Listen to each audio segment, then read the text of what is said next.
Alloh subhanahu va taolo aytadiki: "Va ja'alna ba'dakum li ba'din fitnatan atasbirun." Biz insonlarni, siz insonlarni bir-biringiz bilan sinaymiz. Qani sabr qilasizlar?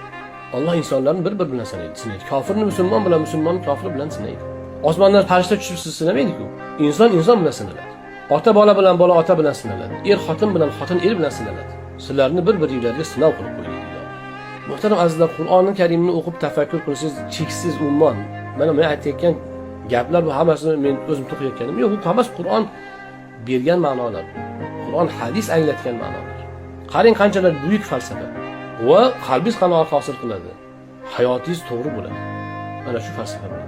Inson faqat yeb ichish, rohat uchun, nafsini qondirish uchun yaralgan degan falsafani oldiga qo'yinchi qanaqa tubanlashib ketadi inson. Hayvondan battar bo'ladi. Minglab insonlarni o'ldirib, millionlab insonlarning yostig'ini quritganlar hayvon emas, inson shular. Ana shuning uchun Alloh subhanahu va taolo demak siz bilan bizga bu hayotni imtihon qilib bergan ekan. Bugungi bizning davrimizni imtihoni qanday o'tyapti? Biz shuni anglab, shunda shu imtihonni o'tib olishimiz kerak bo'ldi. U siz o'tmishni ham o'ylamang, kelajakni ham o'ylamang.